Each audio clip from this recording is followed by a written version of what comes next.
la base, tu faisais du rock, de la musique.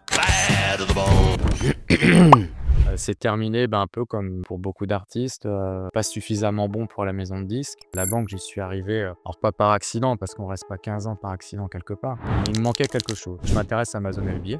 Je prends une première formation. On a mis 9 mois à faire le produit, donc ça a été des échantillons voilà, techniques à tout point de vue, hein. Enfin, c'était vraiment compliqué. La période de Noël, on en a vendu 150 en 3 semaines, Ok. donc ce qui est pas mal, tu vois. Enfin, en tout cas, pour nous, mais là, j'ai cramé beaucoup de budget pub, parce que c'était un peu la panique à bord, hein. Problème de lecture des KPI, tu vois. Je savais pas quoi regarder, je savais pas où regarder les trucs. Le PPC, c'était compliqué. Dans la formation, on m'a dit, si ça va pas, tu liquides, tu recommences ailleurs. Sauf que non, les gars, c'est pas question d'être dans l'émotion ou pas, parce qu'on était parti de la data. Donc je me suis dit, hors de question d'arrêter, hors de question de suivre ce qu'on me disait. Je me suis dit, en fait, l'accompagnement de la formation, je prends ça aujourd'hui. C'était quoi un petit peu les étapes pour retrouver la rentabilité? Comment ça s'est passé?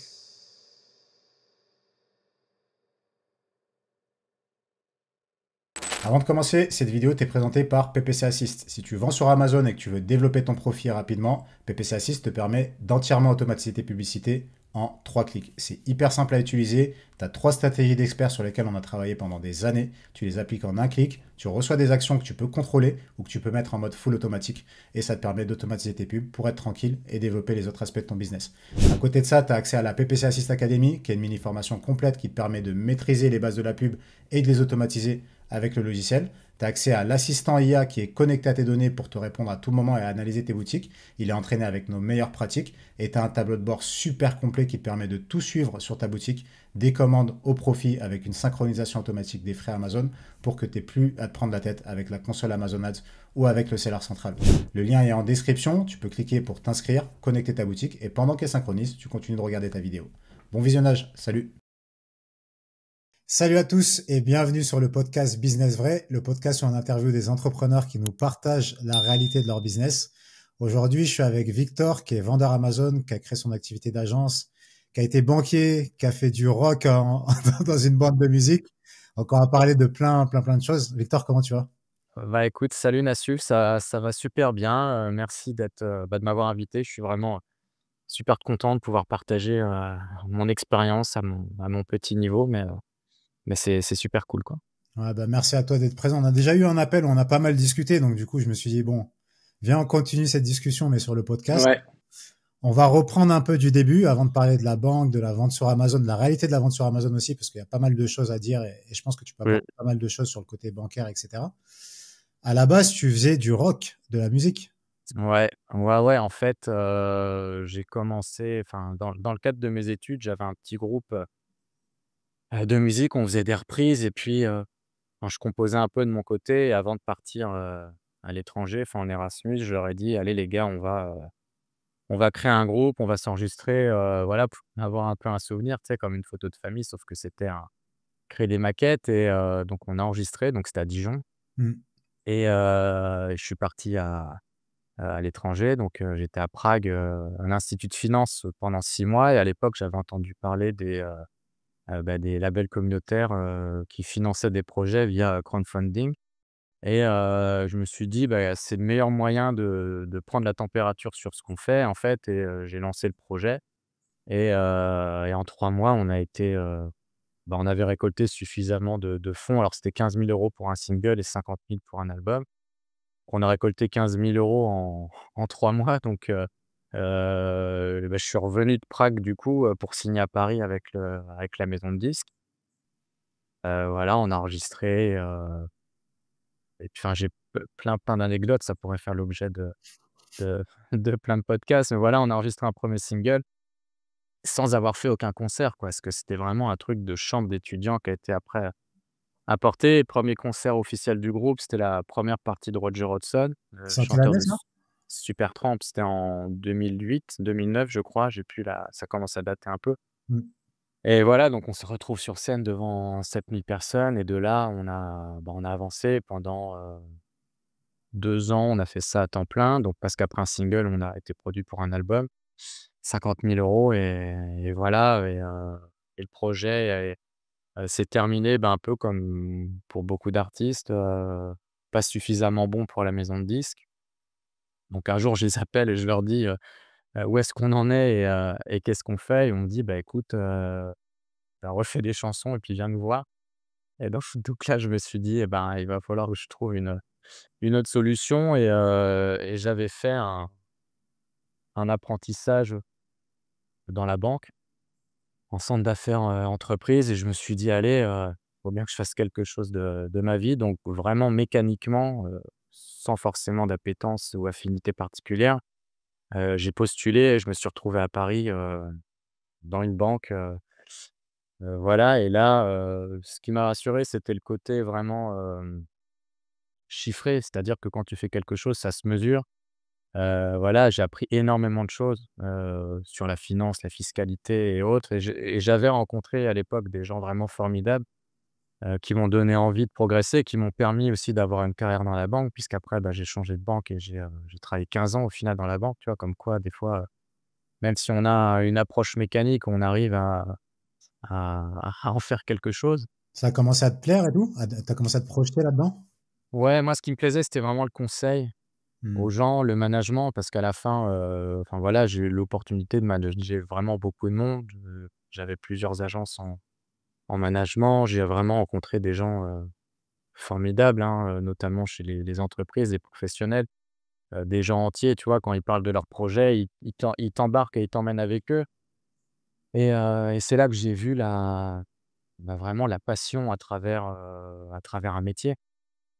Et chose qui me manquait en fait à l'époque, parce que voilà, comme je disais, la banque, j'y suis arrivé, alors pas par accident, parce qu'on reste pas 15 ans par accident quelque part, mais il me manquait quelque chose, tout le temps, tout le temps. Et un jour, il y avait une conférence pour les managers de la banque dans laquelle j'étais.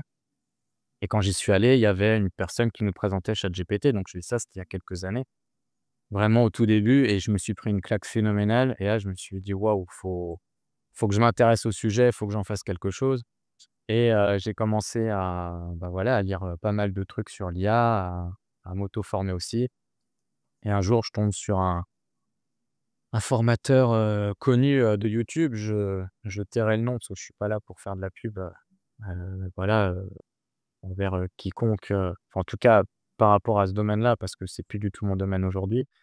Et donc je me suis inscrit à la conférence en ligne. Et à terme de ça, j'ai acheté une formation. Donc à la base, c'était pour créer un business en ligne digital, via l'IA, enfin en tout cas en s'aidant de l'IA. Donc c'était vraiment au tout début, hein. Donc c'était utiliser l'IA pour faire des logos, voilà, avoir une approche, enfin un peu marketing digital, quoi. Et je me suis rendu compte que ce qui me plaisait et ce qui me motivait, c'était le commerce. Et j'ai pas honte de le dire, mais j'ai commencé en faisant un peu de dropshipping.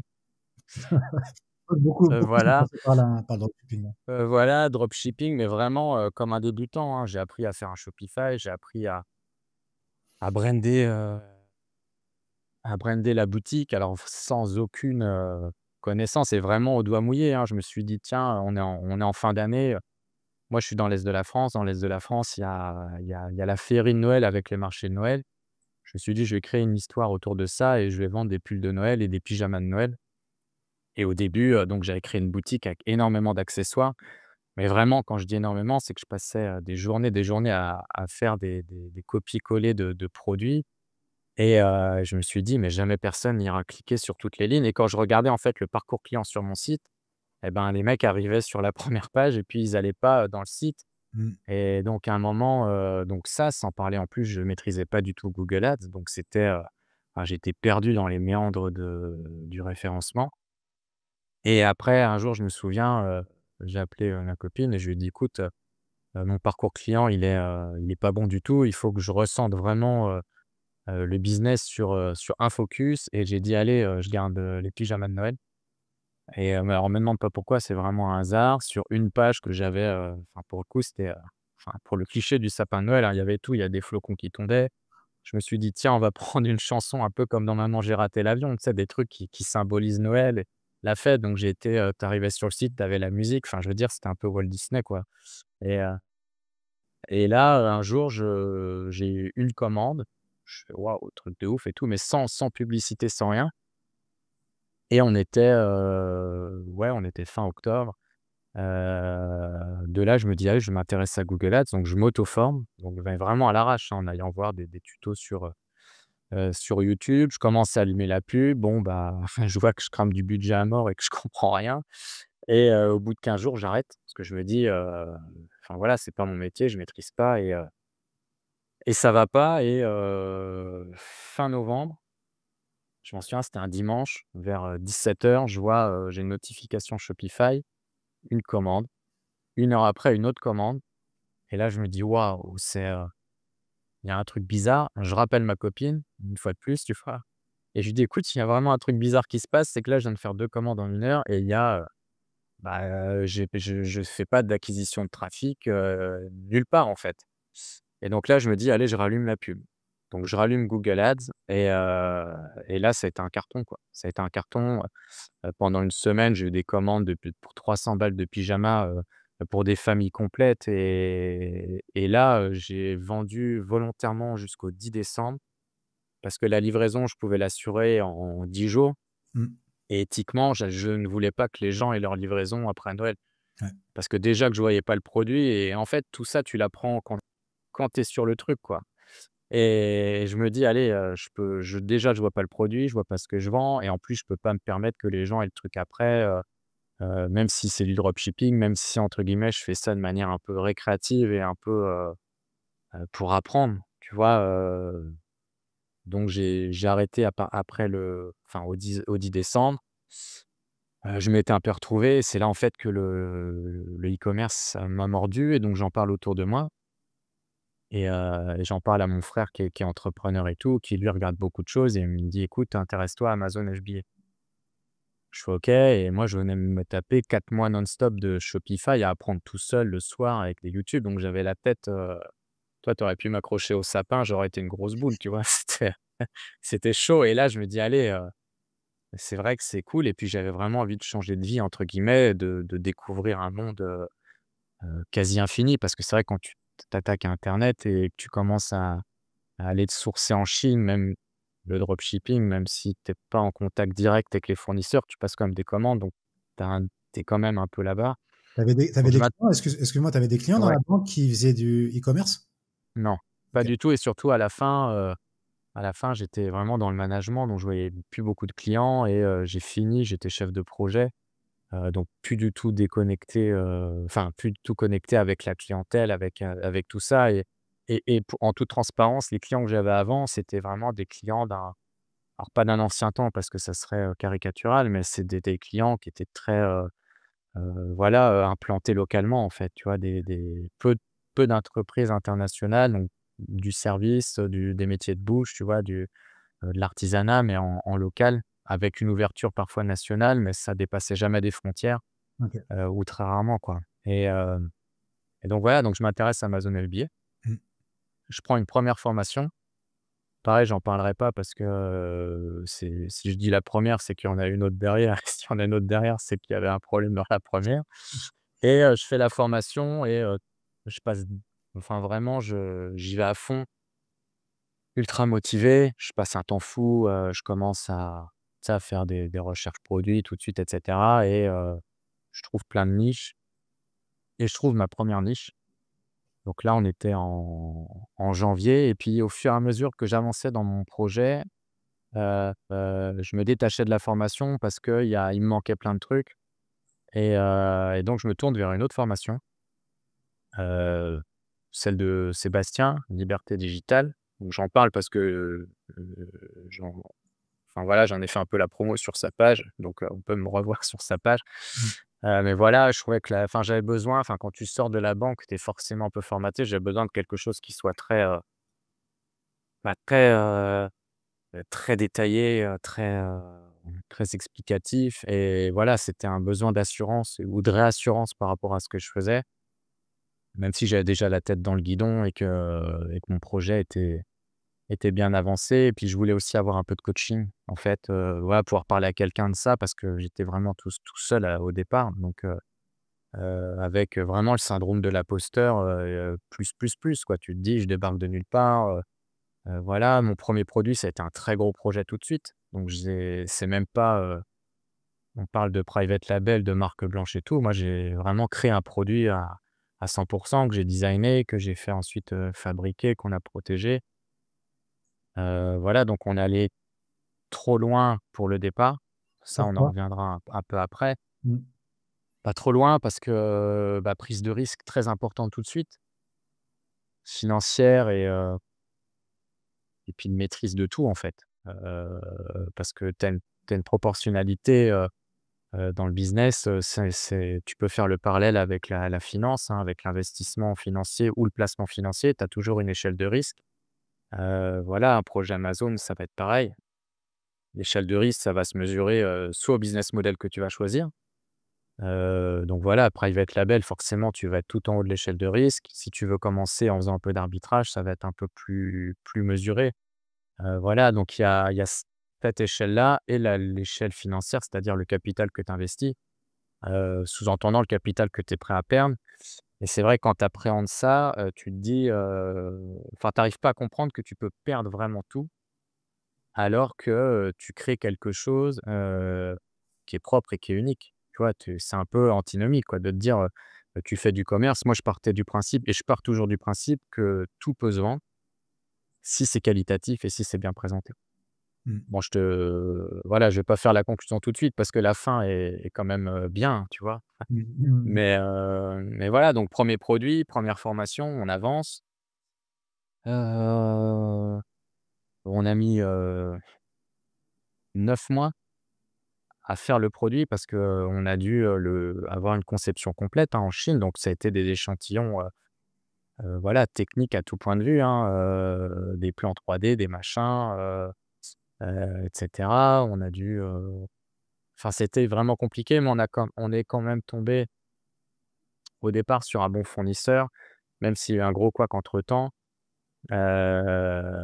C'est quelqu'un qui nous a fait confiance. Voilà, moi, je suis vraiment arrivé avec une photo, enfin un dessin, un design, mais vraiment, sur un papier. Et moi, je suis pas du tout, enfin, je vais pas montrer à la caméra comment je dessine parce qu'on va voilà, on va me tacler. Mais c'était vraiment les dessins des gamins de 3 ans, tu sais, qui dessinent un truc. Mais c'est parti de quoi? C'est parti d'inspiration que tu as vue ailleurs ou? Non, en fait, dans ma niche, il y avait, des modèles et je me suis dit: «Tiens, il y a un modèle sympa, mais il lui manque un truc». Mmh, OK. Pour caricaturer, c'était un peu comme si tu avais enfin, je sais pas, tu vas prendre un animal et il te manque, 4 pattes, quoi, tu vois? Donc tu as juste la tête et le corps et qu'il manquait les pattes. Donc moi, si tu veux, je suis allé, plus loin que le concept. Donc j'ai vraiment, designé le truc tel qu'il doit être, réellement. Donc, en apportant une amélioration forte par rapport au produit. Mmh. Voilà, donc ça faisait un 2 en un, même un 3 en un parce que je dis en plus que c'est un objet de design, n'est pas faux. Après, même si tout est une question de goût, c'est la vérité, parce que c'est un objet qui peut rendre beau une pièce. On est dans la niche de la petite enfance, heu, voilà. Et donc on a mis 9 mois à le créer. Et ce qui est très dur à gérer, en fait, c'est les temps longs, les temps morts parce que, déjà les allers-retours avec ton fournisseur, même si l'entreprise chinoise était très réactive, moi, il m'écrivait heure française à 3 heures du mat, août non pardon, 3 heures du mat chez eux. Donc c'est moi, il y a des voilà, il y a des trucs qui ont marqué. Moi, je me levais super tôt à 5 heures du mat pour voilà, avoir du temps aussi de travail avec eux, sur des sujets parce qu'après, bah, j'allais à la banque. Donc ça a été une période, ultra intensive et on avait pour projet de sortir le produit, bah, pour le Q4. Et évidemment, tout a pris du retard et on a réussi à le sortir, le 8 décembre. OK. Donc pour te dire, pas après la guerre, mais pas loin.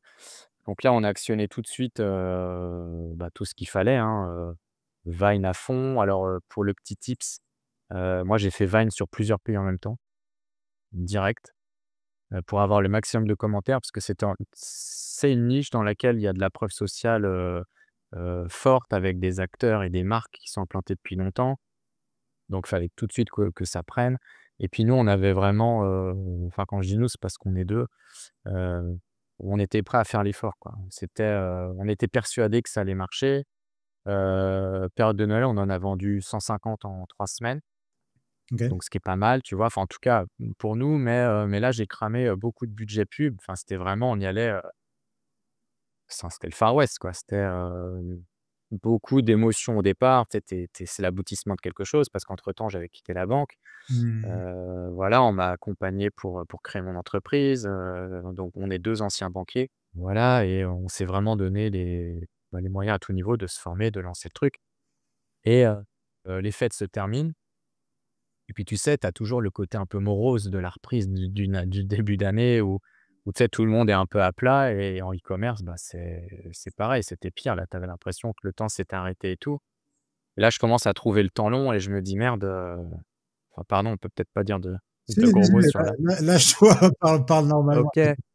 Et là, je me dis: «Merde, il me manque un truc». Je me suis dit: «Ouais, j'ai fait une formation, c'est top». Mais là, je me sentais orphelin de plein de trucs et donc j'avais besoin de coaching. J'appelais, on me disait: «Bah, écoute, si ça prend pas plus, faut penser à liquider et à plier les gaules, quoi, en gros et à rentrer à la maison». Vous Et avez là, dans acheté ma combien de tête stocks d'ailleurs pour le lancement? pardon? Est-ce que de quoi? Pour le lancement, vous avez combien d'unités? Combien de stocks? 1000. 1000. OK, 1000 pièces.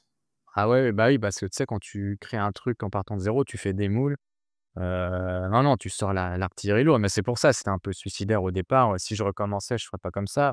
Mais c'est pour ça, quand je disais on est allé trop loin, c'est juste qu'on a vraiment créé, une marque propre et un produit, qui est unique au monde, enfin pour l'instant, sauf si quelqu'un allait le le copier, je ne sais pas, mais c'est pour ça qu'on avait beaucoup d'appréhension et c'est aussi pour ça, je pense que dans la formation, on m'a dit: «Hésite pas, si ça va pas, tu liquides, tu recommences ailleurs». Sauf que non les gars, moi j'avais créé un truc complètement et c'est pas question d'être dans l'émotion ou pas parce qu'on était parti de la data, donc on avait, fait l'analyse de marché, enfin il y avait tout, de l'offre, de la demande, il y avait des on pouvait, attaquer le marché sous un certain angle, c'est ce qu'on a fait et voilà, donc je me suis dit, «Hors de question d'arrêter, hors de question de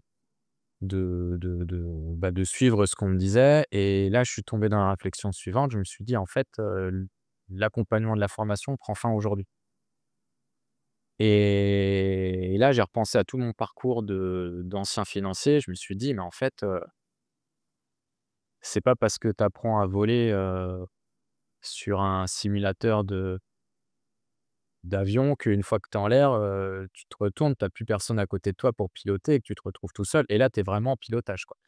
Donc là, je me suis dit: «Il faut que je trouve une solution», parce que c'était un peu la panique à bord, hein, problème de lecture des KPI, tu vois? Je savais pas quoi regarder, je savais pas où regarder les trucs. Le PPC, c'était compliqué, clairement, parce que c'était pas enseigné, en tout cas suffisamment comme il aurait fallu pour réellement, maîtriser, appréhender le projet et là, je me suis dit: «Il faut que je trouve une solution, complémentaire, au problème». Alors, j'entendais parler, je me souviens, mon associé me parlait tout le temps de Nanakia, tu vois? Donc je regardais des vidéos de Nanakia, mais sous le pseudo Nanakia et puis, quand je regardais, bah, chez toi ou ailleurs, j'entendais parler de Cyril Benz et en fait, je savais pas que Nanakia, c'était Cyril Benz. Donc je regardais les vidéos de Nanakia sans savoir que c'était lui Mmh. et un jour, bah, quand j'ai vu, en fait, que Nanakia, c'était Cyril, tu vois? C'est un peu comme le super-héros parce que, je me Mmh. suis dit: «Waouh, mais en fait», Les tu vois? 2 Quand tu super-héros, c'est un seul gars au final. ah ouais, non, mais c'est comme Batman, quoi. Tu as Bruce Wayne et tu as Batman et en fait, là, je me suis dit: «Ouais, c'est» je vais utiliser un terme fort, mais pour moi, c'est vraiment quelqu'un qui nous a beaucoup aidés. Ça a été un peu comme un sauveur. C'est un peu comme dans un jeu vidéo quand tu arrives dans une save room, Mmh. voilà, tu vois, tu joues à un jeu, tu te fais attaquer par des zombies, tu en peux plus et là, tu arrives dans ta salle de pause, tu peux enregistrer et tu peux respirer un peu. Mmh. Et ben, arrivé chez Nanaka, c'est pareil, quoi, parce que là, il va rendre plus clair pas mal de trucs. En tout cas, pour ceux qui ont de l'appétence au pilotage, vraiment, à l'analyse des datas et tout et c'est ce que nous, on adore et de là, donc on a repris la formation longue avec lui, plus plein de formations, à côté et là, ça nous a permis vraiment d'avoir une vision 360, du sujet. Alors, c'est vrai que ça demande énormément de temps. Parce que Cyril, voilà, il est incroyable, mais il parle beaucoup et et dans ses formations aussi et donc voilà, faut vraiment prendre le temps d'eux et c'est ça qui est très compliqué à gérer, c'est quand tu es un peu en panique. Parce que quand tu as été, tu sais, c'est comme un lance-pierre, hein, on te met dedans, on te balance, sauf que quand tu es en vol, vraiment, tu es tout seul il faut garder son sang-froid et faut prendre le temps, en fait, de se dire: «Allez, je suis pas arrivé du tout. Il faut que je continue d'apprendre. Il faut que je me pose des vraies questions. Il faut pas que je panique et que j'arrête tout, tout de suite». Enfin, surtout quand tu es dans des situations comme les nôtres. Après, si tu prends un produit, que tu le modifies un peu et puis que voilà, tu changes le packaging et tout, bon, bah, voilà, tu vas pas prendre un risque démesuré. Mais nous, dans notre cas, on pouvait pas se permettre. Et donc voilà, on a énormément appris avec lui, heu et derrière, on regrette pas en fait d'avoir, continué parce qu'aujourd'hui on échoue Amazon dans notre niche. Alors on fait pas des ventes, par rapport aux premiers qui ont une vélocité de vente énorme. Nous, on n'est pas du tout dans ça, mais en tout cas, on a réussi à trouver une rentabilité. Ça a pris beaucoup de temps, on n'utilise pas de trafic externe pour l'instant, donc on a pas mal de sujets à travailler. Pour cette marque en tout cas et on regrette pas de de, de continuer. Voilà, tout simplement, quoi. Donc le produit que vous avez lancé au départ, qui a pas eu le départ que vous aurez aimé et pas la rentabilité surtout, là maintenant il est Ouais. rentable et il tourne mieux. Ouais, il commence à être rentable, il tourne mieux et aussi parce qu'on le vend sur 2 pays, France-Allemagne. Ok, Pareil, l'Allemagne, ça a pris beaucoup de temps parce qu'on passe par Avast et franchement, ils ont mis 1 an pour nous donner un DE, c'était une catastrophe, pas possible, donc on a perdu énormément de temps aussi et c'est pour ça, je vais un peu, me répéter, mais là, il faut vraiment avoir un cap et avoir la notion du temps long mm, quand tu appréhendes un projet e-commerce. Parce qu'au final, si tu enlèves e-commerce, ça reste un projet et comme tout projet de création d'entreprise, tu as des prérequis. Il faut se poser des questions avant de te lancer. Comment je fais? Avec quels moyens? Tu as 2 ressources importantes, le temps et l'argent. Ça, c'est 2 choses, la formation, faut pas négliger, faut pas avoir peur de faire un virage, voilà, 180 s'il faut. Et surtout, ce qui est important, c'est de marquer l'arrêt quand on est en panique. Parce que tout le monde panique. Enfin, je veux dire, c'est tellement voilà, c'est un rouleau compresseur continu. Enfin, le temps ne s'arrête pas, hein. Les acheteurs, ils sont là tout le temps. Amazon, c'est jour et nuit, 24 heures sur 24, 7 jours sur 7. Donc il faut pas avoir peur voilà, de marquer l'arrêt, de réfléchir, de se reposer les bonnes questions, de rebalayer ce qu'on a fait.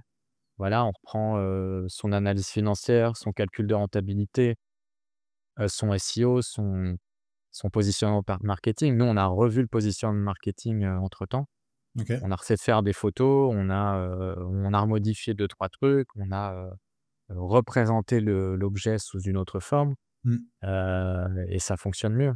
Et alors c'est pas le jour et la nuit, mais c'est des petits ajustements où il faut, en fait, faut se battre. Voilà, dans la vie, on n'a rien sans rien et c'est pas parce qu'un projet marche pas, au bout de 3 semaines qu'il faut arrêter.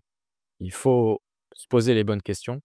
Si vraiment c'est mort de chez mort, c'est-à-dire s'il y a eu un loupé, un énorme loupé, je sais pas, tu calcules ta rentabilité, tu vois que, je sais pas, tu t'es loupé, ça va être difficilement rattrapable parce que ta marge, tu l'as fait, au niveau surtout à l'achat, au niveau du sourcing. Voilà, il y a des trucs qui sont pas rattrapables. Par contre, si tu te lances dans un produit, tu as une inertie qui est réelle et il faut laisser le temps au projet et ça, de toute façon, tu as toujours avoir un budget vraiment, marketing, enfin, s'il y en a, publicitaire et autres, c'est pas pour rien. C'est qu'il faut laisser le temps aux choses et c'est un mélange de pas mal de sujets et je pense que vraiment pour réussir, faut aussi avoir un peu de trafic externe. mm. Voilà, faut pas, céder à la facilité, de certains discours parce que la réalité, elle est vraiment difficile et et puis voilà quoi, c'est un combat de tous les instants et on passe pas 2 heures par jour, ça c'est faux également. C'est, beaucoup de travail, et comme je dis, on n'a rien sans rien et il faut beaucoup travailler, quoi. Et avec passion si possible, comme ça. Ouais. Et donc ça a pas juste été un travail sur la pub et restructurer la pub, ça a été un travail en général, repositionnement, etc. Ça a été quoi un petit peu les étapes pour retrouver la rentabilité? Et c'était quoi le process? Est-ce que c'est en suivant la formation que tu avais des étapes à suivre ou est-ce que c'est en faisant des tests? Est-ce que c'était structuré? Comment ça s'est passé? Non, alors c'est en toute transparence, la formation m'a aidé, pour mettre un pied à l'étrier, Ok, pour découvrir en fait l'outil. Après, moi ce qui m'a vraiment aidé, c'est plutôt les formations de Cyril. sur le PPC, sur le pilotage, voilà. Lui, il a une approche sur le voilà, la rentabilité à travers, enfin les charges variables quoi. Quel est ton coût publicitaire et cetera et c'est plutôt ça parce que ça m'a remis dans un monde que je connaissais déjà et ça m'a remis les idées au clair. Donc oui, premier bah, tu balayes, tes COGS, hein, voilà. Est-ce que c'est ce que je disais, en préambule, est-ce que j'ai bien sourcé? Est-ce que j'ai bien calculé mes trucs? Oui, OK. Est-ce que mon branding, je l'ai bien fait? OK. Est-ce que mon SEO est bon? OK. Après la publicité, évidemment, enfin, et les formations de Cyril et PPC Assist, ton logiciel, pardon. Enfin, tu vois, je dis «mon» parce que j'utilise C'est c'est le au beau. quotidien, pour moi et mes clients et pareil, Mmh. pour moi, c'est un indispensable, pour tout vendeur. Il est pas trop tôt pour l'utiliser.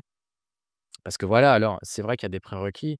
Il faut apprendre à créer des campagnes, il faut apprendre à, le pourquoi du comment d'une campagne, quel est l'intérêt d'une brand, quel est l'intérêt d'un sponsor product et PPC Assist va venir en fait, simplifier, le calcul du coût au clic, voilà, mais ça va pas révolutionner le système parce que si certains pensent qu'en mettant, le logiciel, tout va se faire tout seul, non, c'est faux. Il faut qu'il y ait une acculturation du PPC et le logiciel, c'est un peu un garde-fou.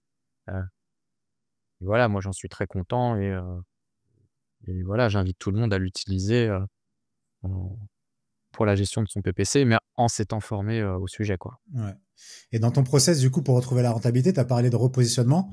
C'est intéressant Mmh. parce qu'on va souvent se dire, je lance un produit, soit il marche, je le continue, soit il marche pas, je l'arrête et je change. Et il y a un entre-deux qui est le repositionnement. Toi, qu'est-ce qui a fait que vous avez repositionné le produit? Et sur le listing, sur les mots-clés, comment ça s'est passé? Alors si tu veux, en termes de SEO, on avait bien fait le taf au départ, Ouais. donc on n'a pas eu un réajustement, forcément, du jour à la nuit, quoi, voilà. Mmh. C'est surtout au niveau de l'élasticité du prix OK. parce que nous, on s'était basé plutôt dans le prix moyen haut du marché. Alors qu'on était clairement, enfin et on est toujours un ovni dans le paysage, quoi. On est tellement différenciés qu'on s'est dit, bah, on peut peut-être tester d'augmenter le prix pour voir et pour te donner un ordre d'idée, prix de lancement, on était à 44,99. À Noël, pour gonfler les ventes, on l'avait baissé un peu à 39 et quelques, et là, évidemment, j'étais pas rentable du tout et un jour, on se dit: «Bah, ouais, mais en fait, on est tellement différenciés qu'on peut peut-être tirer le prix plus haut» et on a réussi à le vendre au plus haut à 59,99. Donc si tu veux, ce qui nous a permis de trouver de la rentabilité, c'est ça plus le mix image, où là, on s'est dit: «Bah, si on doit, vendre cher, il faut qu'on ait un positionnement premium, Mmh. vraiment, premium» Mmh. et donc on a revu les images en ayant cette idée-là, mais ça n'aurait pas été possible sans avoir vraiment du recul sur la situation.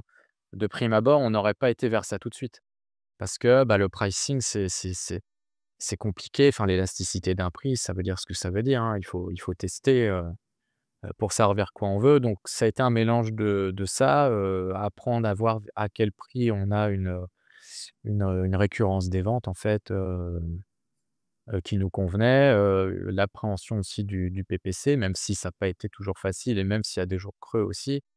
Mais voilà, là aujourd'hui, on a les bons ingrédients et puis surtout, on a le badge, choix Amazon où la conversion, elle a quand même augmenté grâce à ça, dans notre niche et on est dans notre niche, le deuxième produit le plus cher et le moins cher, ça va partir, tu as des produits à 20 balles, et plus cher, il est à 99 €, mais c'est un truc un peu, digital et cetera, voilà, nous, on a un design très atypique, très affirmé, double fonctionnalité et les enfants aiment beaucoup donc OK. Et pour l'instant, avec que de la communication, de l'acquisition en tout cas sur Amazon, il y a pas de trafic ouais, externe pour l'instant. non, OK. On va parler tout à l'heure du côté agence parce que tu as lancé aussi un côté agence, mais avant ça, du coup, maintenant que ce produit est rentable et commence à tourner, c'est quoi les objectifs sur la boutique sur Amazon? bah, les objectifs, alors en parallèle à ça, comme, tout a pris beaucoup de temps à la création et au lancement de ce produit, on s'était formé avec la FB Academy, pour faire, bah, du wholesale. Donc on sourçait des jouets, enfin pour clairement, parce que nous, on était dans la continuité de ce qu'on faisait déjà, même si mon produit principal n'est pas un jouet, pour rester cohérent avec notre marque. Donc on s'est fait la main là-dessus, on a adoré, enfin vraiment, parce que tu passes Là, notre produit, ça va être une vente par jour. Ah, quand tu vends des jouets, tu vas en vendre, enfin voilà, ça peut en fin d'année, c'est un carton donc on a aimé faire ça donc on fait un peu d'arbitrage, clairement. Même si on a énormément réduit la voilure parce qu'en parallèle, on avait lancé une deuxième marque, où là, c'est beaucoup plus compliqué parce que c'est un domaine qui est, bon, qui est pas interdit, mais en fait, là où il faut être très vigilant, c'est qu'on est parti, de l'explorateur d'opportunités produits, donc d'Amazon, clairement. Donc voilà, on regarde les catégories, on balaye et puis on tombe, sur une catégorie avec, enfin voilà, avec des termes de recherche, voilà, donc on creuse, on creuse, on creuse et puis là, je vois le truc, je me dis: «Ouais, c'est trop beau pour être vrai». Enfin, c'était vraiment, peu de concurrents, marge de dingue et tout et je vais voir, il y a des produits qui se vendent quand même et là, je dis à mon associé, je dis: «Allez, let's go, quoi». Je dis: «Le premier bon, c'est la guerre des étoiles parce on est énormément de concurrents, on a tous un design différent donc le taux de clic est chaud à prendre parce que, bah, les gens ont tellement le choix que, voilà, pourquoi toi et pas un autre si en plus tu beaucoup plus cher?» Donc là, c'est vraiment le marketing qui va faire la différence. Alors que là, l'offre était assez restreinte, la demande était énorme. Pour te donner un ordre d'idée, le mot-clé principal de la niche, enfin le terme de recherche, c'est 5 000 recherches par mois. Alors on va dire: «Ouais, c'est pas beaucoup». Sauf que des produits, il y en avait 3 quoi. Mmh, OK. Il y en avait 3 donc on se dit: «Allez, bam, on y va». Donc on contacte, on trouve un fournisseur, on commande direct, enfin on fait tout, hein, on crée une marque, branding, on fait un site Shopify, un storytelling de dingue. Voilà, on fait des accessoires, je contacte une marque française, en lien avec notre niche, pour avoir un produit made in France en plus. Enfin vraiment, on crée un truc de dingue et l'erreur qu'on a faite, c'est qu'on n'a pas créé le listing tout de suite et au moment où on crée le listing et notre objectif, pardon, c'était d'arroser l'Europe direct. Parce qu'il y avait une demande énorme en Europe, peu de produits en Europe, donc on a créé les listings sur toute l'Europe tout de suite et au moment où on crée le listing, on reçoit un mail, Amazon France et puis je crois que c'était Italie, votre produit est réservé, aux professionnels de santé ou délivré sous ordonnance, donc vous n'avez pas le droit de le vendre. Alors, donc là, c'est chaud parce que tu te dis, «Waouh, je comprends pas, Amazon nous indique, que c'est une opportunité, clairement et puis au moment où on lance le produit, on nous dit: "Bah non, tu as pas le droit de le vendre".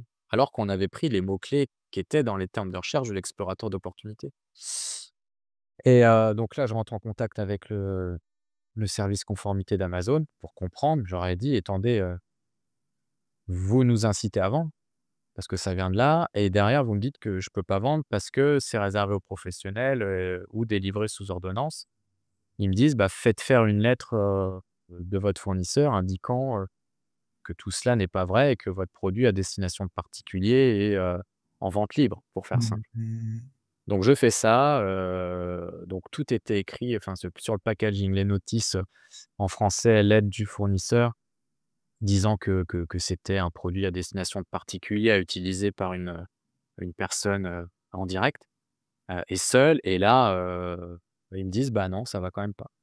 Donc je dis: «OK», donc là je me dis: «Il me faut une tierce personne parce que le fournisseur, il est parti pris, puisqu'il vend des produits, donc s'il me les vend et que je les vends, bah, je vais lui en reprendre». Donc je vais contacter la société de contrôle qualité, SGS, qui fait aussi, le contrôle des éléments de conformité. Puisque si sur mon packaging, je mets un logo, par exemple CE, bah, lui, il va vérifier que tout est OK quand même donc je lui demande le contrôle, enfin le rapport, heu et je lui demande de préciser si c'est pour un usage particulier ou professionnel et là, il me sort le rapport d'origine, il me surligne la phrase sur lequel c'était bien écrit en anglais que c'était pour un usage à domicile. Donc je renvoie ça au seller et je leur dis: «Bah, voilà, le SGS qui est quand même un organisme, mondial, atteste que ce que l'on dit est vrai, donc maintenant on est en droit de le vendre» et ils m'ont toujours bloqué le truc. Donc la France, on a été bloqués, donc on a quand même réussi à en vendre, dans d'autres pays. OK. Ça a été un carton dingue, en 2 semaines, on en avait vendu, juste en Allemagne 150 avec 30 € de marge nette par produit. Donc c'était plutôt intéressant, mais après on a été bloqué et je pense qu'il y a une contagion à partir du moment où tu es, en alerte sur un mot-clé ou sur une catégorie dans un pays. Je pense qu'après par contagion, tu l'as ailleurs. Donc par chance, ce produit, enfin, on sait qu'il y a une demande importante en France. On a un Shopify et on va le commercialiser dessus, on a déjà tout préparé, c'est dans les tuyaux et voilà, donc ça fait aussi partie des problèmes qu'on peut rencontrer sur Amazon, parce que paradoxalement, c'est une catégorie restreinte, pas interdite, mais pour autant, c'est interdit dans la catégorie restreinte. Donc ça allait loin, donc c'est pour ça quand je dis qu'il faut vraiment prendre le temps de s'asseoir, enfin là, je vous résume ça en 2 secondes, mais j'ai passé des mois à être en PLS, hein, parce qu'à pas comprendre, en fait. Tu vois? Tu te dis: «Mais on m'oriente vers quelque chose» et à l'arrivée, on me dit: «Non» et voilà, tout ça fait partie de l'apprentissage du système. Donc pour, répondre à ta question, on a vogué cette année entre, nos 2 marques, Mmh. un peu de wholesale avec évidemment une capacité d'acquisition de produits vraiment réduite puisque, on a mis beaucoup de fonds dans nos 2 marques et dans de l'acquisition de stock et voilà donc et en parallèle, on a monté notre agence, parce qu'on avait besoin de retrouver un contact avec des gens. Parce que voilà, il y a aussi la solitude de l'entrepreneur qui peut être un peu pesante et puis on a pris aussi le parti de contacter, voilà, des gens comme toi, voilà, Fenchal et autres, enfin des gens, avec qui on a plaisir à travailler et qu'on recommande aussi parce que c'est bien de mettre les bons interlocuteurs au bon endroit et hem et puis voilà. Et le wholesale, c'est de l'achat-revente, c'est ça? En ligne ou sur place? Ouais, non, c'est avec des grossistes. Tu as le D'accord. online arbitrage où tu vas sourcer sur des sites. Ouais. Tu as l'arbitrage classique où tu vas aller en magasin, le online en ligne et puis le wholesale, c'est tu achètes à des grossistes. Bon, nous, c'est à l'étranger, du coup, donc on se fait livrer par palette. Mmh, OK. On réétiquette tout et après on paletise et on renvoie chez Amazon. OK. Parce que j'imagine, il y a Mmh. aussi cette question de pouvoir rentrer du cash parce que les autres produits sont rentables, mais ils dégagent pas forcément de cash. Ouais, Le wholesale, ça vous a permis de rentrer du cash pour pouvoir réinvestir dans d'autres produits? ouais, c'est ce qui nous en fait, si tu veux, comme, au début tout s'annonçait mal, on a vraiment décidé de piloter par le tacos, la boîte. Vraiment, enfin voilà, en se disant: «Voilà, il y a un produit qui va être, chaud à financer parce que c'est un nouveau produit que les gens connaissent pas». Il nous fallait «une vache à lait», enfin entre guillemets. Donc l'arbitrage ou le sel, ça tombait à pic parce que alors c'est pas facile, hein, c'est pas ce que je suis en train de dire, mais l'analyse est quand même assez, évidente à faire.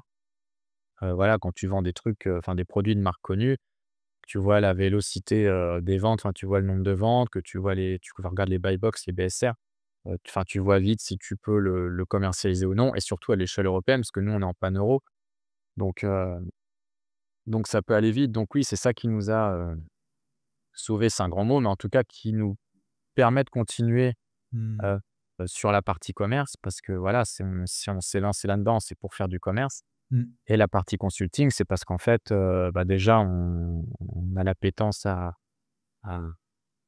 à aider des gens, enfin de par notre ancien métier et puis de par notre expérience là, parce qu'on a vécu énormément de galères.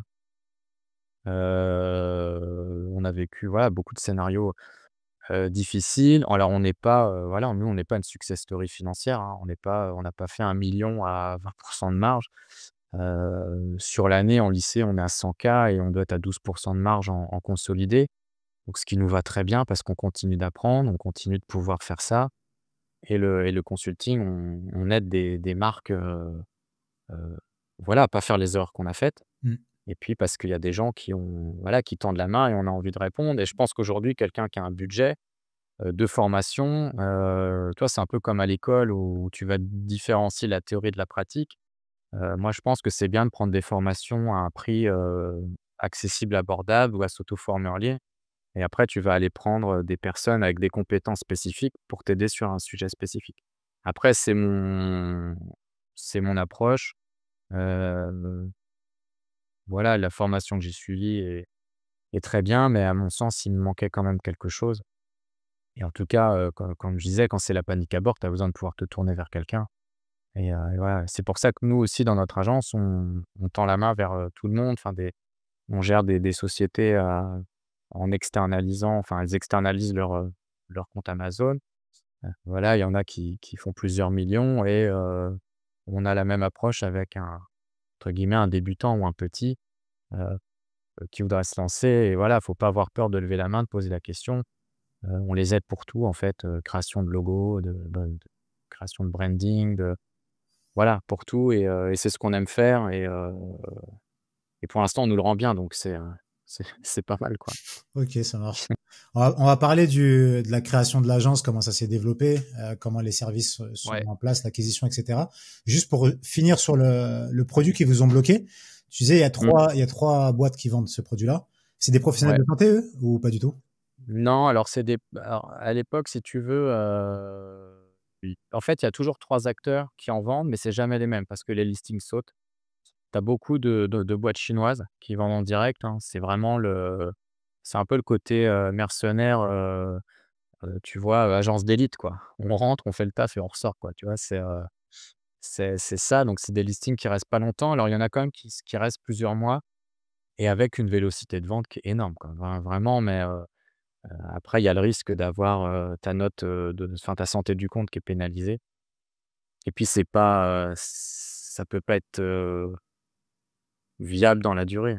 Un Ouais. truc comme ça, c'est pas possible. Alors, en tout C'est cas, pas c'est pas un possible. truc qui peut être réglé, par exemple, par Rémi de Fenchel. Je sais qu'il accompagne des gens pour débloquer des comptes ou ce genre de situation-là. Là, c'est vraiment structurel. C'est lié Bah, au produit. ouais, c'est ça. Alors je sais qu'il peut aider dans certains cas, des catégories restreintes, mais sur ça, non. Sur ça, je pense pas que quelqu'un soit en capacité. Moi, j'avais contacté quelqu'un en direct, chez Amazon, qui est bien placé et qui m'avait mis en relation avec quelqu'un d'autre et ils m'ont dit: «Écoute, on peut rien faire, c'est de la conformité, c'est un produit qui est «blacklisté» entre guillemets», même si c'est pas un produit interdit à la vente, hein.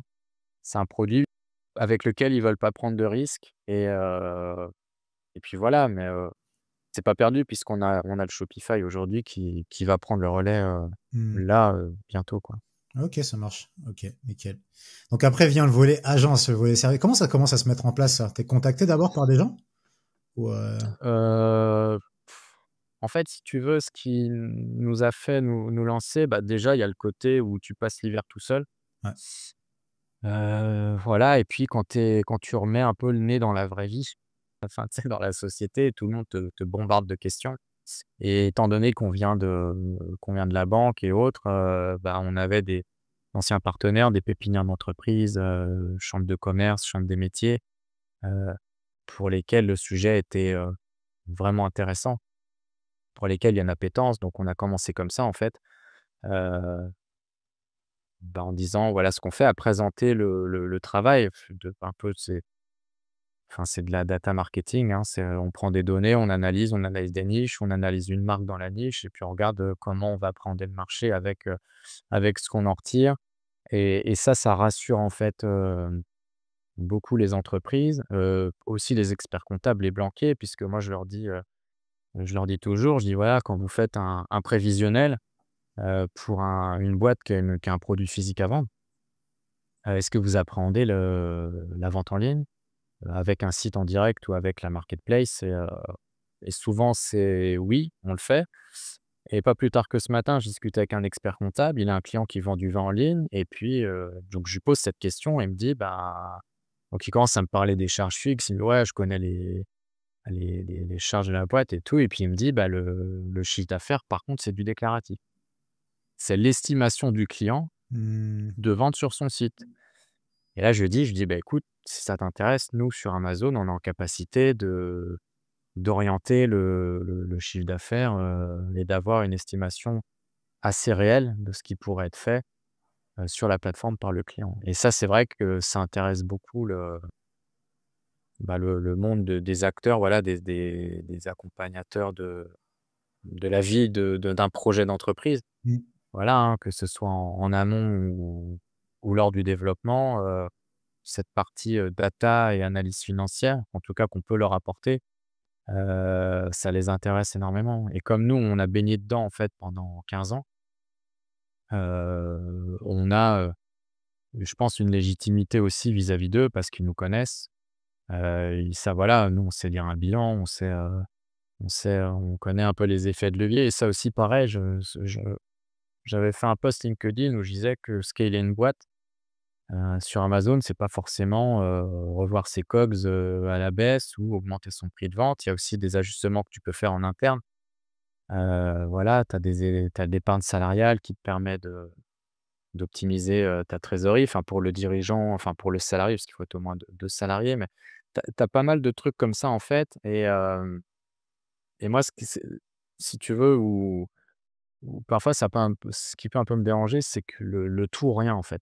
Toi, de me dire: «Ah, tu pas content, tu as trop de taxes en France, quitte la France». Non, mais quitte la France quand tu as déjà fait ce que tu pouvais faire en France, quoi. Tu as des optimisations à faire et ça, faut aller prendre du conseil et ça rejoint aussi ce que je disais tout à l'heure, il faut prendre le temps. Prendre le temps de comprendre de ce qu'on fait, d'apprendre un projet comme un vrai projet d'entreprise.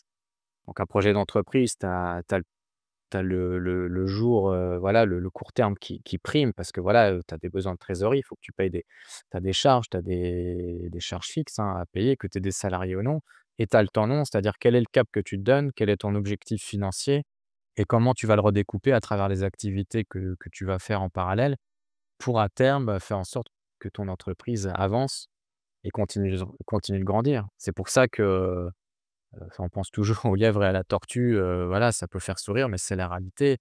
Demain, vous lancez un projet, Amazon, c'est pas parce que vous n'êtes pas numéro un des ventes au bout de 3 mois qu'il faut arrêter. Il faut repenser, l'objectif qu'on a à travers ce produit.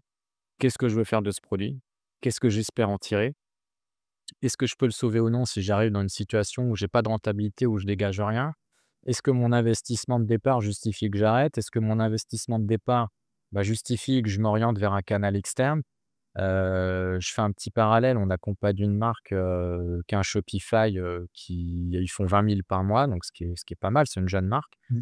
Sur Amazon, ils ont du mal, ils sont à 3 000 à 4 000 par mois parce que le prix, de vente, il est, 2 fois et demi supérieur au prix moyen du marché.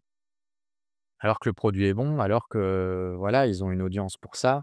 Donc quelqu'un qui serait vraiment en capacité et en appétence à créer un produit et une vraie marque avec de l'âme, hein. Moi, je dis toujours, je distingue les produits avec une âme et avec et sans âme. Évidemment, la data doit valider les décisions de départ, mais une fois qu'on a validé via de la data, bah, il faut qu'on se mette dans le produit, il faut qu'on crée quand j'entends, personnaliser un projet, et cetera. OK les gars, personnalisez, mais mettez-vous du vôtre dedans, quoi. Il faut qu'on sente que vous êtes dans le produit, il faut que ça résonne et c'est en ça qu'on trouvera une audience, mais ça se fait avec du temps. Alors il y en a qui arrivent tout de suite, mais ça reste, une minorité et il faut, la clé, c'est le temps, avoir un cap et savoir maîtriser sa trésorerie et travailler ses compétences, quoi. Pour moi, c'est le lot de tout ça qui qui peuvent te permettre d'espérer de réussir, dans le e-commerce. Et c'est sur tous ces volets-là que vous accompagnez vos clients, que tu rencontres, à travers, les accompagnateurs Ouais, startups, et cetera? ouais, ouais, ouais, pour, en revenir à Rémi, le petit clin d'œil, il dit qu'on n'est pas une agence 360 mais 720, parce que oui, on est en capacité d'aborder tous les sujets, comme je disais tout à l'heure, que ce soit la création d'un logo, la création d'un packaging, parce qu'on a, enfin, de par mon expérience, tu vois, dans la musique, moi j'étais auteur-compositeur, Mmh. on est très créatif. Toi, tu connais notre produit, tu sais que voilà, c'est assez fort et marqué. On est en capacité de ça, au même titre qu'on est en capacité de sortir une analyse de marché complète, chiffrée avec, les bons KPI, et la bonne stratégie ou non financière, avec le coût du sourcing qu'il faut faire en face, et cetera, et cetera. Et alors, je suis pas encore expert, plus comme vous pouvez l'être sur le PPC, mais le PPC aussi, on accompagne les entreprises dessus. Mmh. Et d'ailleurs, je vais prendre bientôt rendez-vous avec Antoine pour du coaching parce que, voilà, comme je disais tout à l'heure, on a envie de se perfectionner, on a envie d'aller plus loin, on a envie de devenir, de plus en plus expert et en maîtrise de nos sujets. Alors après, on aime aussi à dire qu'on n'est pas magicien, hein. C'est pas parce que la data nous valide certaines choses que le produit trouvera son audience en face. Mmh. Mmh. Parce que le décideur final, ça reste le consommateur, l'acheteur. Et sur Amazon, voilà, l'achat compulsif peut exister, voilà, si tu as un prix, qui est dans le marché et tout, mais le taux de retour peut aussi être élevé. Mmh. Donc il faut avoir un produit qui est béton et vraiment avoir un effet waouh et une attache à la marque qui soit, tout de suite évidente et marquée par la personne qui va acheter ton produit, qui va te découvrir et entrer dans ton univers. Donc c'est pour ça que quand je parlais d'échelle de risque tout à l'heure, pour moi le private label, c'est vraiment le si on réussit en private label, c'est incroyable. Enfin voilà, mais par réussir, qu'est-ce qu'on entend par réussir? Tu vois? Est-ce que c'est survivre un petit peu? Est-ce que c'est faire en sorte que ton produit est dur? Est-ce que c'est faire en sorte de vendre, voilà, des centaines de milliers, des millions? Mais est-ce que tu fais ça en one shot, au bout d'un an, ton produit n'existe plus? Est-ce que tu as une vraie marque, que tu vas essayer de développer dans la durée, après sur d'autres canaux, et cetera? Et à mon sens, quelqu'un qui débute devrait commencer par faire, de l'arbitrage pour apprendre l'outil, pour apprendre, voilà, les notions de rentabilité, sur Amazon, hein. T'apprendre les coûts d'Amazon, voilà, les frais FBA, les frais d'achat, bon, il y a des frais numériques, apprendre les retours des clients et cetera. Apprendre, la notion de buy box, de BSR, voilà, d'offre et de demande pour commencer et après tu peux commencer à te poser, des questions sur l'analyse de niche. Mmh. Mais là, ça sous-entend d'avoir des compétences de marketing, clairement, parce que tu peux pas, changer la couleur d'un packaging et te lancer, comme ça, voilà, c'est vrai que je rejoins les formations quand elles disent qu'il faut se différencier, oui.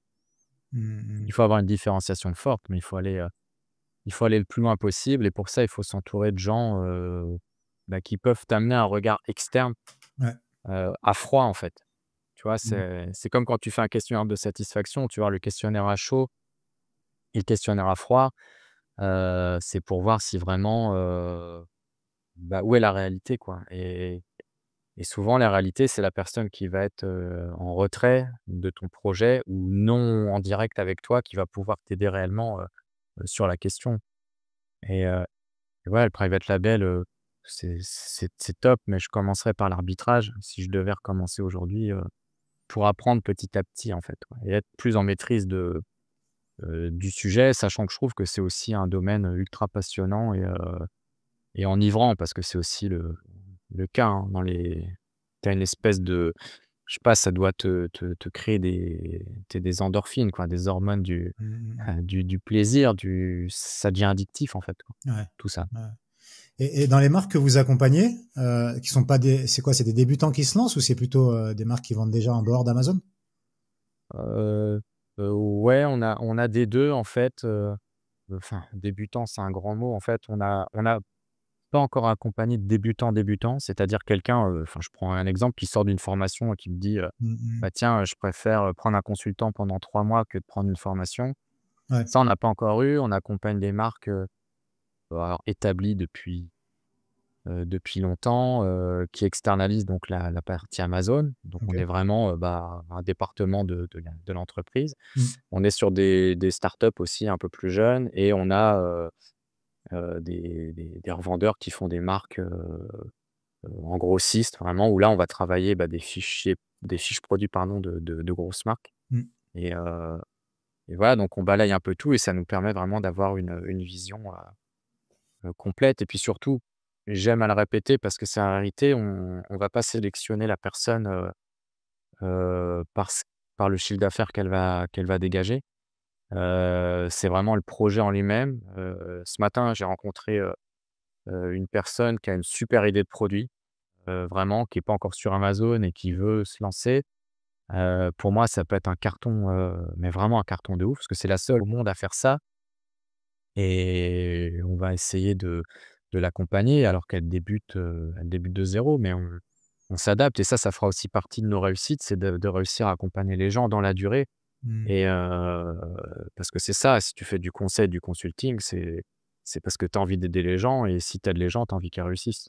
OK. Tu es pas juste là pour prendre une mission il est 23h59 dans une minute, ma mission s'arrête, au revoir, quoi. On crée du lien, en fait, avec les gens avec qui on travaille et c'est pour ça qu'on fait aussi ce métier-là. Vous accompagnez les gens comme vous le faisiez dans la banque, mais là, vraiment en étant dans l'opérationnel et dans leur business et en allant plus loin que Ouais et vraiment avec la politique de la main tendue, c'est-à-dire,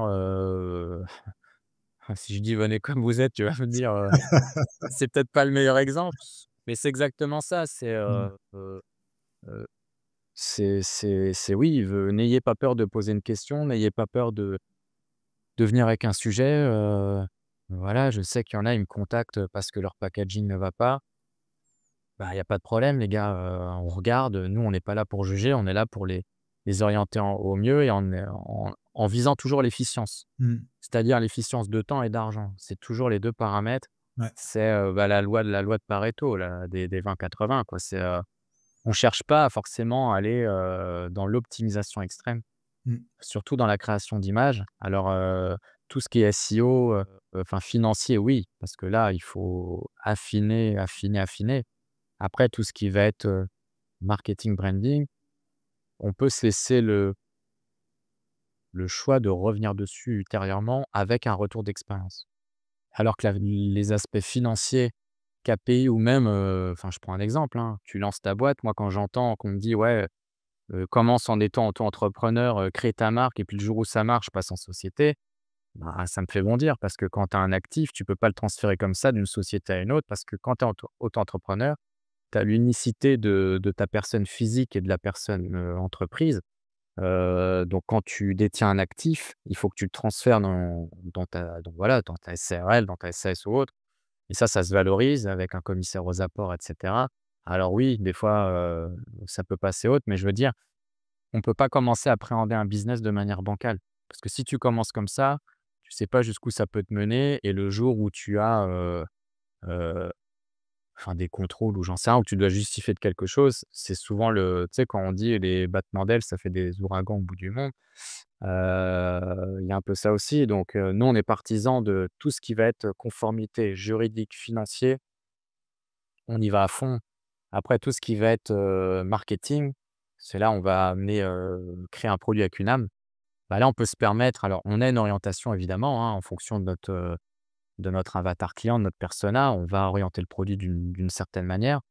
Mais on a le droit à l'erreur. C'est-à-dire, je sais pas, si au lieu d'un rose fluo, il nous faut un rose un peu plus pâle, bah, c'est pas grave, on mettra un rose plus pâle parce qu'on aura ce retour, qui nous permettra de changer avec la preuve sociale et autres. Par contre, tu as pas le droit de te louper sur, donc je disais juridique, financier, sur ton sourcing, et cetera, et cetera. Mmh. Donc c'est pour ça que c'est bien d'être accompagné quand on est un peu, hésitant ou quand on n'est pas, en maîtrise totale de tous les sujets, il faut pas avoir peur de lever la main Mmh. et il faut pas non plus tomber dans l'euphorie du changement. Parce que les formations, ça fait rêver, c'est génial, hein. Enfin moi, en vrai, je suis très content de les avoir faites, hein, peu importe, quelle est la formation que j'ai suivie, elle m'a toujours apporté quelque chose à un moment donné. Par contre, quand tu tombes dans la vraie vie, avec une réalité de terrain, c'est-à-dire quand tu es aux manettes de ton activité, voilà, comment tu la pilotes, comment je réagis face à telle ou telle situation et souvent quand on arrive à être dans une situation de crise, parce que souvent ça va être, bah, tu es seul face à toi-même, hein, quand tu te sens en situation d'échec parce qu'on va te marteler qu'il faut être numéro un des ventes et cetera.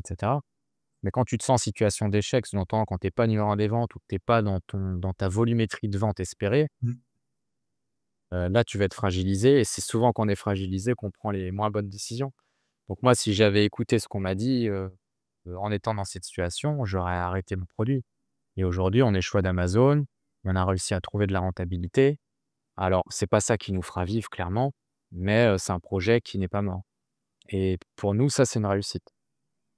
OK.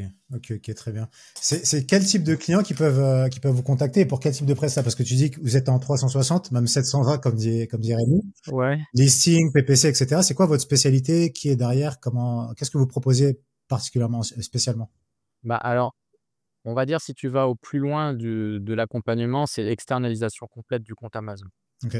C'est-à-dire on prend tout en main, on rebalaye tout, hein, on fait un audit de niche, après on regarde comment sont les listings, où on les crée. On positionne le produit, on s'occupe de tout, mais vraiment de tout. Heu ça, c'est surtout pour les boîtes, on va dire, importantes, hein, qui sont déjà établies ou qui n'ont pas le temps, hein. Et après pour les débutants, on peut les accompagner main dans la main, alors que ça va être un peu comme un mentorat ou un coaching. Sauf qu'on va être disponible, on crée des groupes WhatsApp pardon, on fait des rendez-vous hebdo, toutes les semaines en visio.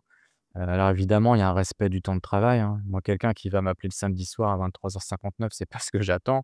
Parce que voilà, il y a un temps pour tout. Mais par contre, dans le temps établi, on est là au quotidien s'il faut, mais on n'est pas non plus là pour tout faire à la place des gens. Parce que comme je disais tout à l'heure, il faut se former Mmh. et par se former, j'entends soit tu as les moyens de tout déléguer, tu délègues, mais par contre, il faut comprendre ce qui se passe. Ouais.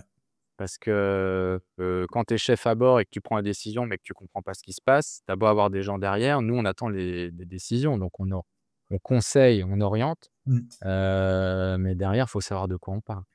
OK. Donc je te dis, on travaille à l'heure, hein. Si quelqu'un veut nous appeler sur un sujet et prendre conseil, Mmh. il peut nous appeler. Si quelqu'un veut nous prendre à la journée, pour retravailler, je sais pas, une fiche produit, on le fait. S'il y a besoin de 2 jours pour retravailler un packaging, créer, un logo ou faire un branding ou réfléchir à quelque chose, on le fait aussi et si quelqu'un veut externaliser complètement, là, on a un système vraiment, où on va se tester pendant un mois, les uns les autres et après en fonction du chiffre d'affaires dégagé, on va avoir une tarification qui va évoluer avec un engagement qui sera proportionnel aussi. Mais dans tous les cas, on peut se tester sur un mois et au bout du premier mois, soit c'est le client, soit c'est nous, on se dit: «Qu'est-ce qu'on fait? Est-ce qu'on continue ou pas?» Et si on continue, bah, là, on s'engage dans un format de partenariat plus prononcé, dans la durée.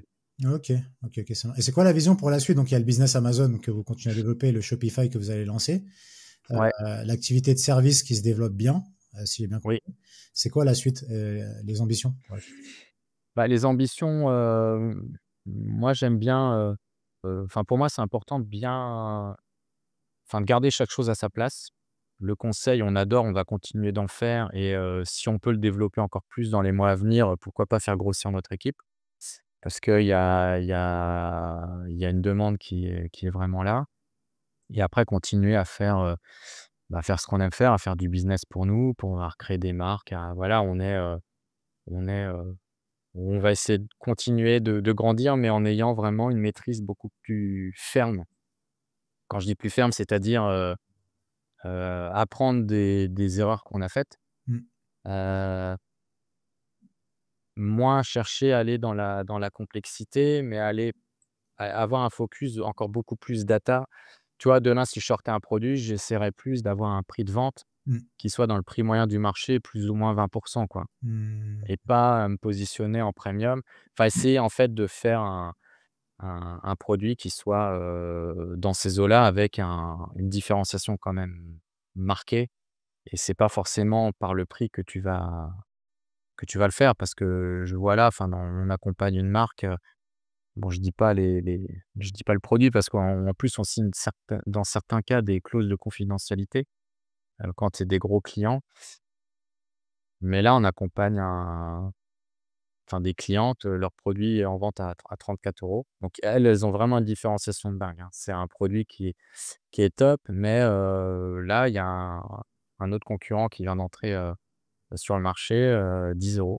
Voilà, 10 € avec un super design, super packaging et avec une marque établie et voilà, donc ça complexifie la donne, mais ça, c'est aussi la réalité, quoi. Donc on va continuer à fond le conseil parce que c'est ce qu'on aime et on nous le rend bien et une fois de plus, je dis, toute question est bonne à poser. Mmh. Vraiment, on veut aussi consolider les partenariats qu'on fait, voilà, avec Fenchel, on le met en avant, PPC Assist pareil. Heu, voilà, mon but, c'est de pouvoir avoir le bon interlocuteur sur le bon sujet et aussi pour mes clients quand mes compétences ont des limites ou quand je sens, Mmh. que je serais pas en capacité d'aller aussi loin que mes partenaires pourraient le faire, Ouais. là, je passe la main et c'est tout à fait normal. OK. OK, OK, très clair. S'il y a un apprentissage que tu retiens là de ton parcours jusqu'à maintenant, ce serait lequel? Ouais, ouais, ça, c'est une question tordue ça, Nassuf, ça. Un apprentissage, je dirais on en apprend jamais autant sur soi-même que quand on est face au pied du mur. Mmh. Et quand il faut se réinventer, parce que quand tu es dans un monde nouveau, enfin je caricature, c'est vraiment comme un enfant qui va en maternelle pour la première fois, on t'amène, on te prend par la main et autres et après quand tu sors de l'école, bah, là, tu as la vraie vie qui commence et là, c'est exactement ça et c'est ce que j'ai vécu, j'ai fait des formations, J'ai aimé faire ces formations. Elles m'ont fait grandir, elles m'ont fait avoir des idées et tout. Mais quand je me suis retrouvé à la sortie de l'école et tout seul et accompagné et qu'on me dit: «Bah, tiens, ah, tu sais pas répondre à ça, bah, va dans la section 4 alinéa 3». Et là, je me suis dit: «Ouais, OK, là, les gars, vous me laissez tomber, il faut que je fasse, autrement». Et c'est là qu'on se réinvente et et qu'on grandit. Donc c'est ça le que je retiens en principal, quoi. Ok, ok, ok, très bien. Ça fait partie du jeu. C'est ça le vrai jeu, la vraie vie. Ouais, tout à fait, ouais. Victor, je te remercie beaucoup d'avoir partagé ton parcours. Bah, merci à toi, c'était un plaisir. On va inviter les viewers, comme on dit, à poser des questions en commentaire. Et si tu es chaud, on pourra refaire des sujets sur des vidéos sur des sujets. Avec plaisir, avec plaisir. Ouais, bah merci à toi et je te dis à la prochaine. Salut. Ouais. Ciao. Ciao Nassu, salut.